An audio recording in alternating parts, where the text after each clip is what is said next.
Hi, I'm Stuart Spinks and welcome to episode 50 of my podcast, Beekeeping Short and Sweet. This week I'm having a look at the dark art of hefting beehives and offering up some pointers to help you understand exactly what you're dealing with.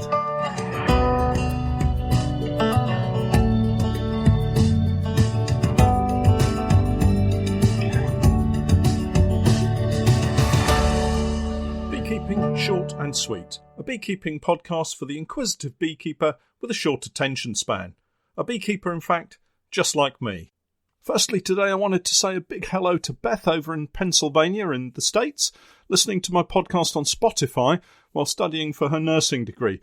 Keep studying hard, Beth, and it will all be worth it in the end. Oh, and don't forget to keep tuning into the podcast. Today is the 1st of February. Well, actually, it's the 29th of January, but the first release of this episode is on the 1st of February, if you get what I mean. That means we're just weeks away from a possible start to the new season and our first inspections. Now, I'm not going to suggest that you leap into your hives in February, and I'm also not suggesting that you don't. But from February onwards, everything is so weather dependent. We've got snow outside at the moment. If we get a warm spring-like day, then go ahead and have a quick look. If you've not listened to last week's podcast, that's podcast number 49, check it out because that one explains what to do during your first inspections of the season. There are things to be getting on with, and it won't harm if you go around hefting each hive just to check up on them. That said, hefting needs some explanation because if you're not experienced with it, you may draw the wrong conclusions from it and lose colonies, and that's what I want to talk about today. And I know that sounds rather dramatic, and I'm not trying to scare anyone, so let me just explain. If you only have a few colonies, it's quite possible you can remember the general feel of each colony as you heft them through the winter. Which reminds me, if you haven't hefted any of your colonies at all over the winter, it might not be of much help for you to start now. You see, what you're looking for is a comparison between the last time you hefted and this time. Also, a comparison between colonies within the apiary is helpful. So, if you do start now, you're going to be checking between colonies rather than that colony with the last time that you hefted it.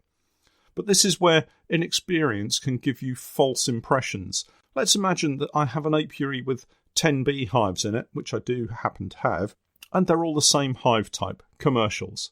I've been hefting them regularly throughout the winter so far, every other week since the beginning of December. You can see that I'm keen.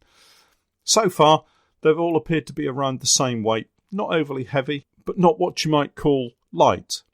This time, however, things have changed. 6 of the colonies all appear to have about the same weight. 1 appears extremely light by comparison, and 3 feel quite heavy. Let's start with the light one.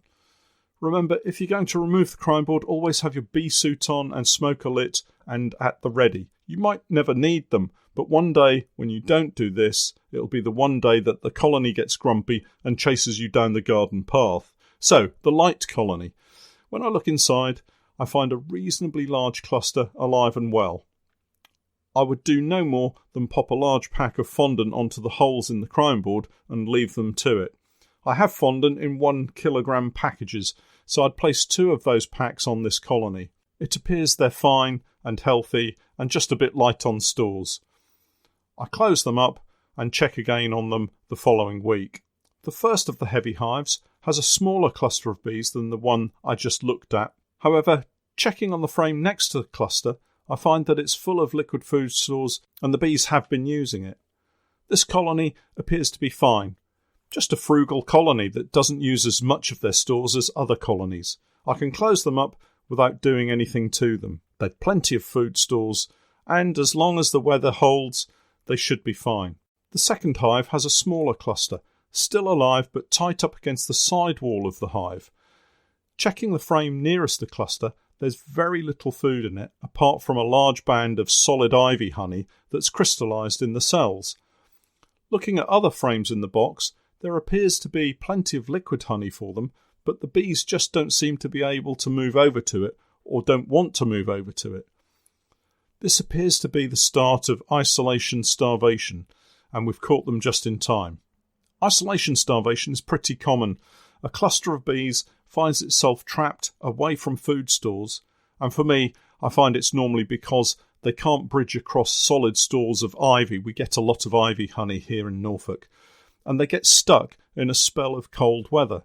It could also be that the bees have eaten their way through a couple of the central frames, moved the cluster towards the warm side of the hive where the sun has started to warm it up, but in doing so, they've left an empty void with no food. As they move to the side of the box and eat the stores they find there, they become trapped in a desert of empty cells. You can easily spot a colony that's died out due to starvation isolation. It's a sad sight because it's usually the beekeeper's fault. Lots of workers with their heads buried in the bottom of cells trying to find the last drop of food. So that's the second heavy colony. Easily fixed. Move a frame of liquid food across to the warm side of the box.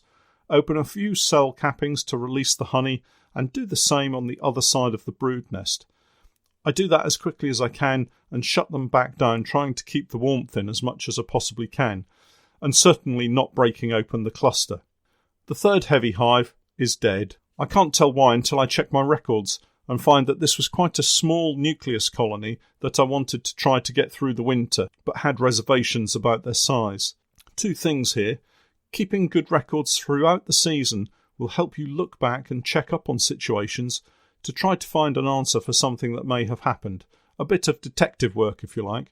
The second thing, and I'm as guilty as many beginner beekeepers at this, and that's trying to get colonies that are far too small through the winter, instead of hiving them with another medium or small colony and giving them both a chance of survival. Uniting colonies in the autumn will save you from this distressing sight in the spring. I am getting better, but every now and then I think I can make it work, and inevitably the results are the same. Another dead colony and another box that I have to clean out and start over with. Having said that they were too small a colony, maybe they didn't die out because they were too small. Maybe it was another reason. Oh well, I'll come back in a week or two and clear it out, ready to use with another colony. Can you all hear the alarm bells ringing? What if the weather changes and becomes warmer suddenly? The forecasters can get it wrong, and we've had a couple of mild days. If we do, colonies will break cluster and bees will head out on cleansing flights and start to forage for resources, water, pollen and that kind of thing. It's a sure bet that other colonies in this apiary will find the dead out colony, and I didn't block up the entrance. So bees from every colony in the apiary will descend in a frenzy to rob out this hive of all of its stores. You could be forgiven for thinking that's a good thing. The colony dies of starvation, there's lots of food, and now it's an empty hive, and it's such a shame to waste it. The other colonies could benefit from that food. But what if the colony died of something other than starvation? What if it was American foul brood or European foul brood? Perhaps nosema was a contributory factor. A colony full of varroa mites, maybe. Whatever caused the death of that colony could now be spread throughout your apiary, and if it was a foul brood disease, instead of having one colony infected, you could now be looking at your entire apiary being full of the disease. Not a chance, I hear you say. Just doesn't happen like that. Well, during my time as a seasonal bee inspector, I saw with my own eyes exactly that. Apiaries closed down over winter with seemingly healthy colonies. Suddenly in spring, a couple of dead colonies and every other hive struck down with European foul brood. The beekeeper hadn't checked any of the colonies over winter, saw some flying bees in the hives, but didn't check the hives with no flying bees. The dead colonies had been robbed out and the disease transmitted to every other colony in the apiary. So if you'll excuse the pun, don't fall foul of these diseases, and always close the entrance to a dead colony if you can't immediately take it away and deal with it. Wow, that got a bit heavy. Sorry about that. But I just wanted to make sure that you all have a great start to the new season and not have to begin that season by calling in the bee inspector. It's always a distressing thing. Anyway, back to our apiary. The dead colony has been blocked up and removed to be cleaned, taken away from the site. So now it has 9 live colonies and spring is almost here. Having treated all of my colonies for varroa with the oxalic acid sublimation, I normally leave in the bottom boards for about a week or so and then remove them to see if I've had a drop at all. We had an interesting drop rate from one of our colonies in particular. in the past couple of weeks. I've produced a video to show what we encountered, so look out for that on Patreon and later on YouTube.